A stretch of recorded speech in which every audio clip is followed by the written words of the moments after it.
Hello and welcome to the Consistency Project Podcast. My name is Patrick Cummings. As always, I'm here with E.C. Sinkowski. Every week on the show, we aim to simplify the science of nutrition, health, and fitness, cutting through the noise to focus on the principles and practices that will help you perform better, feel better, and live better. Thank you so much for tuning into the show. Hello, and how are you, E.C.? I'm good. How are you doing? Wonderful. I'm excited about this conversation. It's kind of a big one.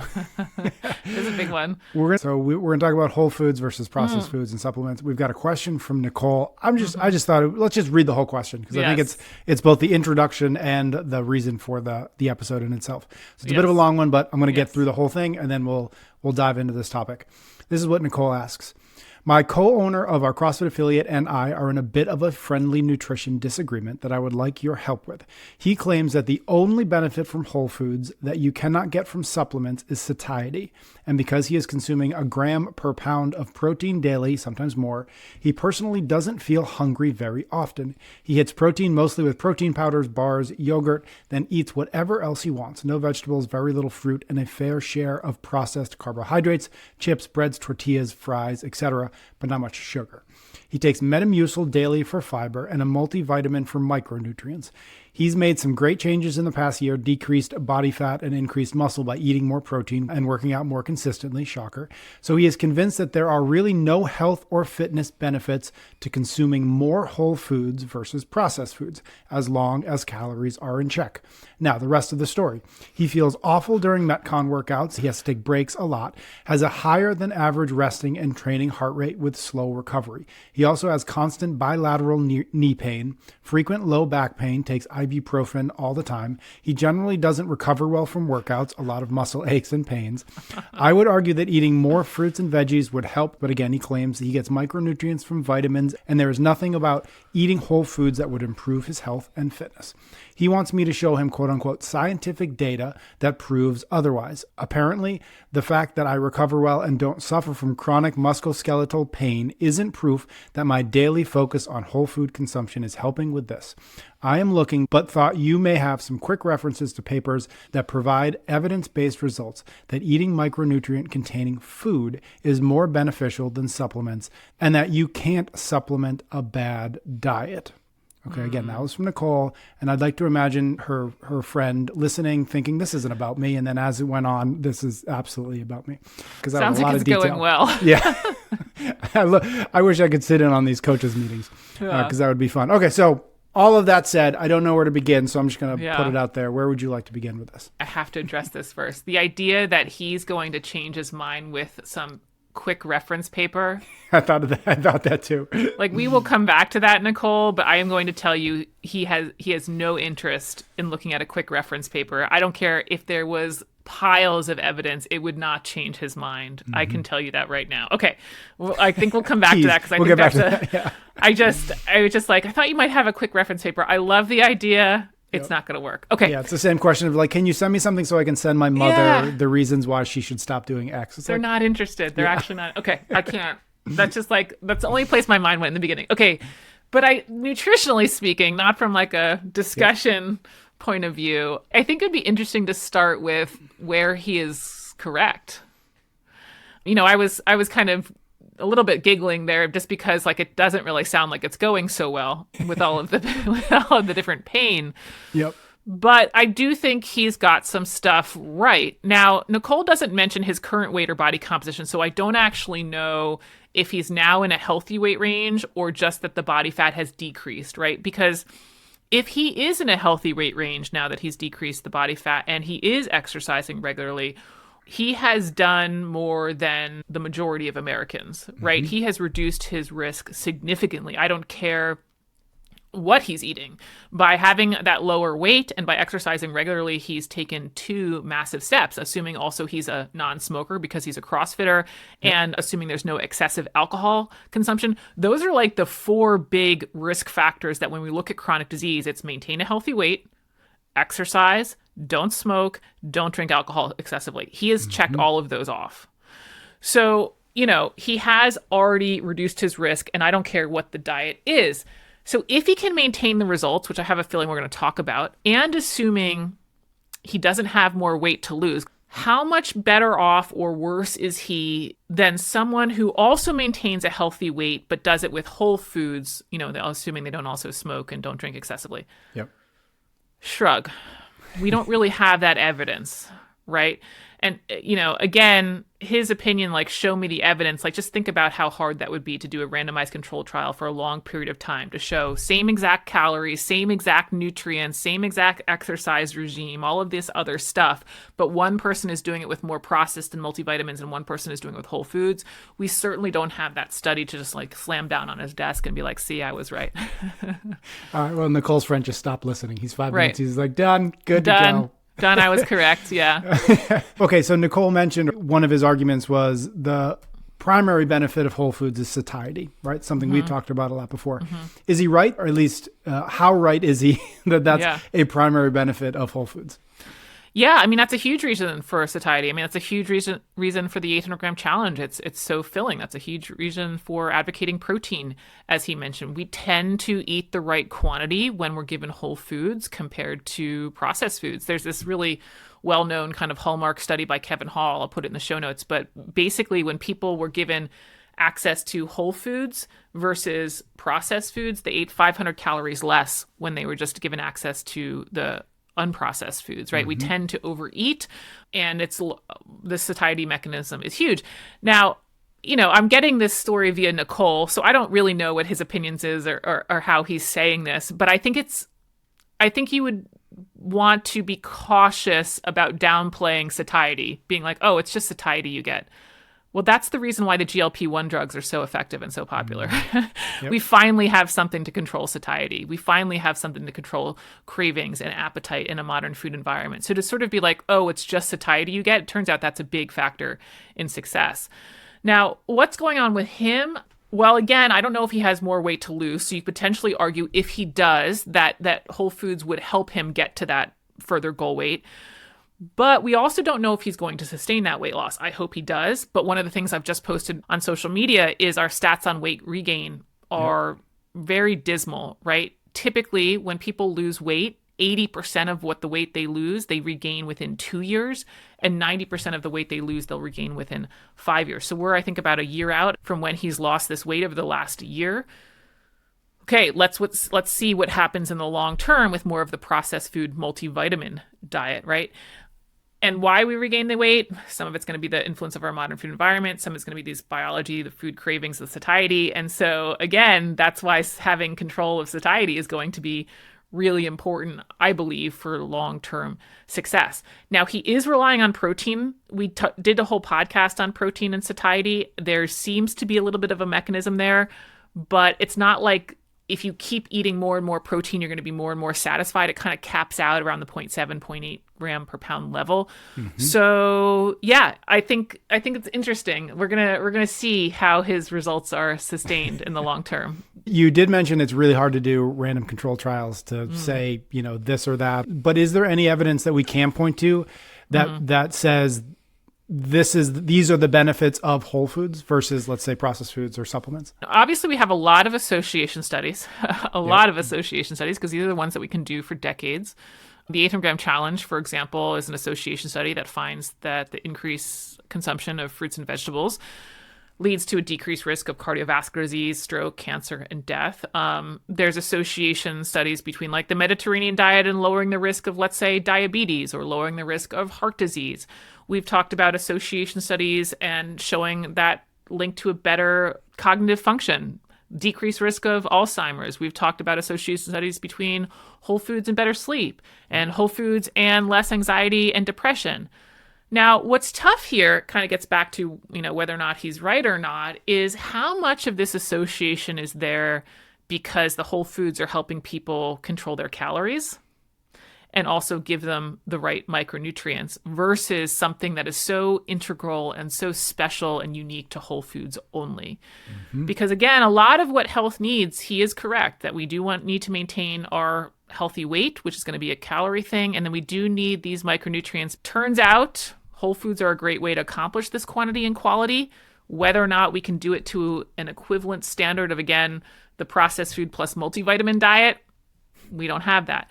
Now, we do have randomized controlled trials with quality, but it's not to that level of control to say, okay, the people that were randomly assigned the Mediterranean diet, they're often compared to people that were just on a controlled diet. It's not done on a per calorie necessarily staying the same. And it's not also saying we're going to look at every nutrient in the diet and make sure that those are equivalent between the two. So we kind of always keep coming back to these issues of, okay, well, is it really the whole foods in their whole food form, or is it because they're controlling, again, calories and the micronutrients the person is getting? Now, in terms of musculoskeletal pain specifically, there is a 2023 paper in the show notes that looked at diet quality relative to muscle pain, a total of 32 different research articles, and they say there's fair evidence that diverse plant-based Mediterranean, vegetarian, and vegan diets may reduce musculoskeletal pain. But I'm going to tell you, even within those studies, we have the same sort of issues. Is it more of a calorie and quality thing that the whole foods are doing, or is there something, uniquely specific about whole foods that are so magical?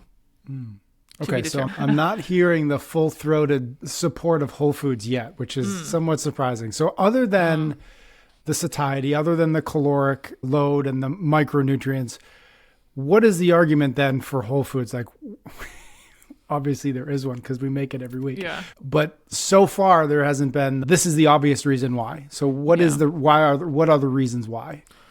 Well, I think those are big reasons. I mean, before I'm going to give you another reason, I think those are big reasons that it doesn't really seem to work out that people are successful by doing the processed food and multivitamin diet because they don't control quantity, right? So like the fact that he might be pulling this off right now, okay, more power to him. And I'm genuine about that because he is in a better place overall health-wise.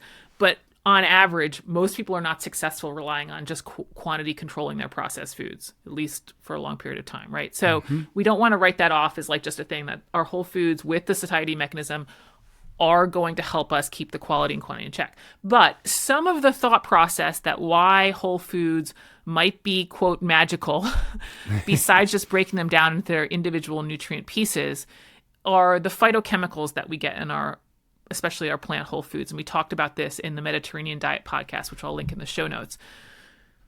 These phytochemicals, we don't really know what they all are doing. We don't even know how many there are. We think there was probably somewhere around 10,000. I've seen estimates way, way higher than that, but let's just sort of say 10,000. You kind of have to let that sink in to think that there might be 10,000 plus different molecules in our plant foods. We don't really know what they're doing. We don't really know how they're acting. That's a huge scope in a project to try to figure out. Now, when I say these phytochemicals, just to kind of give some examples that people have heard about, of course, like curcumin and turmeric is a phytochemical, lutein and spinach, lignin and flax. These are all things that they're trying to research to understand their health properties of them. We tend to find, especially kind of on these smaller scale, let's say cellular studies, that these phytochemicals can have antioxidant, anti-carcinogenic, anti-inflammatory effects.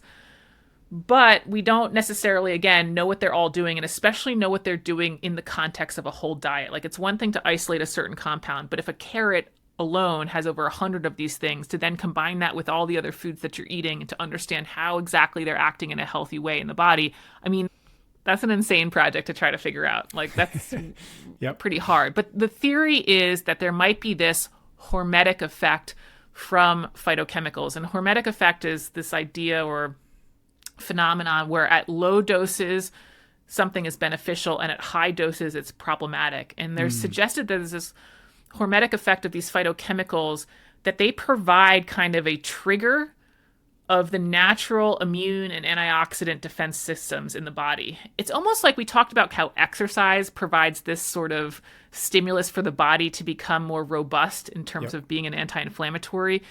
The belief is similar in phytochemicals, that this low-grade trigger that we get from these doses in our carrots, in our apples, might be triggering the innate responses to become more robust, to be able to be antioxidant, to decrease our oxidative stress, which are related in things like cardiovascular disease and cancer. I know that we've talked about before, kind of quelling some of these free radical molecules that can be so damaging. So just in the same mechanism that we talked about with exercise, the phytochemicals might be doing this on their own. So that's kind of the thought process of what they have that's more magical than just eating these vitamins and minerals in a pill and getting your calories from the processed food. But again, being able to answer that is so difficult. What they have done in certain cases is they have done things where they'll isolate one phytochemical, and oftentimes the relevance of that sort of falls apart because like you'll just have one phytochemical. But if you think about if there's 10,000 that we're exposed to, maybe it's actually the cumulative effect of all of them that is beneficial, not necessarily any single one. Well, think about that in terms of trying to study that and then trying to compare it in a useful way. It's like my diet, if I'm worried about what my phytochemical level is, it has to be exactly the same and then know the levels and then compare it to somebody who has different levels. I mean, in terms of just the analytical chemistry alone, it's virtually impossible to do. Yeah. So that's the theory of the magic behind them. No, we don't have a ton of evidence to be able to say that this is exactly what's happening and why you'd want to eat them. Got it. So I think this is where I want to get to where you had sort of teased or started because you couldn't help yourself. Yeah. But advice to Nicole, what can she do? How can she win this battle with her coach, which is clearly what she's aiming for? Yeah. I mean, I do want to bring this up because I know Nicole mentioned it's a friendly discussion, but I do think I've fielded this question before, and I certainly get it from coaches now. And that's like, how do you convince people to do this? And it's like, you don't. I think we did a very early episode of how to convince your loved ones, or I don't remember what we called it, but it was something. Yeah, totally. Yeah. And there is no convincing in nutrition. Yeah. You only have a small window of opportunity if they're looking for help. But like, if he's not actually interested in changing, like this idea that you're going to send him a study and he's going to be like, oh, that's really interesting, I think I'm going to change my diet completely. It's just like not going to happen, right? So yeah, there is no convincing in nutrition. The people that are, quote, convinced to try the 800-gram challenge are people that were open to changing their diet. Yep. Right. And so that would be the first thing. The second thing, more, I guess, not for him, because I know he's not interested in changing or something like that, but it does sort of like seem like a silly thing to not try.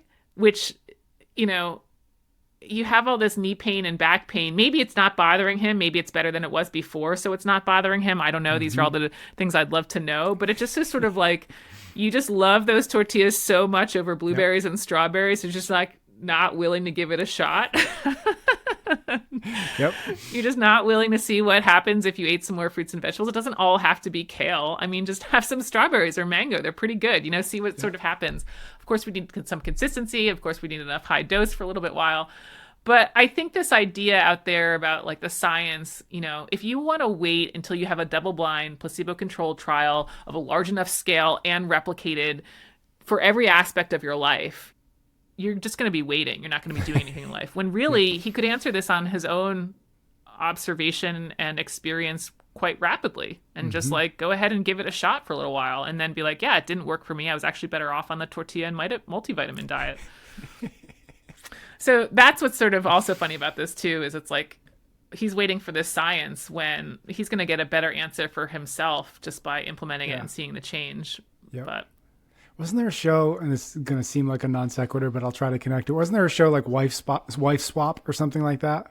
There's like a TV show where like, so you would go and you'd live with I think they should do a diet swap for like 30 days, 45 days. Nicole goes on his diet, he goes on Nicole's diet, and then they make some measurements at the start, they make some measurements at the end, and then they can actually just stop talking about this because they'll have a little bit of data that is relevant to them specifically. Yeah. I mean, he is like, or the problem with stuff like that is we don't know what really happens in the long term. The other thing about phytochemicals, which I didn't touch on, is we think that the phytochemicals can shape what species you have of your gut microbiota in your stomach. And the species that you have, not your stomach, your colon, but the species that you have along your gut also influence what your immune system is going to do. And so, if you do a 30-day study, which I just recommended, and I totally agree with you, so I'm not like shooting it down, but this is also what's hard about really being able to give convincing evidence. It's like, okay, well, how are we going to know in 30 days, like how your immune system is responding in any sort of clinically significant way? We won't, right? And so this is where sometimes the research is just not going to be able to bear out this clearly definitive thing that we want because we just won't have the length of time for those chronic health issues to come up or chronic health things to be solved. Got it. Last question, and it's something we've talked about before, but I think it's embedded in this question, which is it's hard sometimes to say, well, this worked for me, so it's got to work for you. well, I did this and I saw this result. And so now everybody should do this because it worked for me. How do you think about that? How, when people come to you and they ask you these questions, like a lot of it is tell me what you do so that I'll do the same thing and I'll get the same results. How do you counsel people? How do you think about that yourself to get away from the thinking that because it worked for somebody else, then therefore that's the answer versus what is embedded in your answer, which is like, why don't you try it for a few weeks? And why don't you, again, give it enough time, be patient enough, and then to know how to assess this change did something or this change didn't do something. Yeah. Yeah, I actually think the people that are looking for the, tell me what to do, tell me the evidence are more indicative of the people that are not actually interested in changing. It's another stalling mechanism, if you will, or just sort of wall to giving it a shot, where the people that are open to changing, they're just going to try it and they're like, okay, and go from there. So I think, again, that kind of like show me the evidence first is a little bit more indicative of somebody who's not really interested in trying. Mm-hmm. Yeah. Yep. And then the challenge, of course, is getting people to be patient enough with whatever they're implementing or taking away to actually know, did this do anything? Did it change anything? Did it matter? What are we I think measuring? that's also the part of it. Yeah. What are we measuring? And so I also think that that's a part of it, as well as you got to make the change, and then you've got to be patient with that change and not throw 17 other changes in there so that if increasing whole foods actually did the thing that everybody says it does. Yeah. I mean, weight's a good one. You have to wait long enough and be consistent with it long enough to see meaningful changes, right? Even pain, you'd want to give it a period of time and really assess using some of these pain scales that they do to be consistent with it, not just sort of show up on Tuesday and be like, well, my knee's sort of slightly less sore. It's like, okay, we have to do this in a systematic way to really make sure that we're actually measuring something, just sort of this, like, I think I feel the same, Yeah. Yep. Got it. All right. Thank you, Nicole, for the question. We hope that was helpful. I don't know you're going to win that one, Nicole. I would let that one go. I would have let that one go a long time ago. We wish you the best. Let us know in a year. See if anything changes. Thank you, everybody out there, for listening, for your ratings and your reviews. Do make sure you're subscribed to the show wherever you are watching or listening to it so you don't miss another episode. EC and I will be back next week for a new episode of the Consistency Project podcast.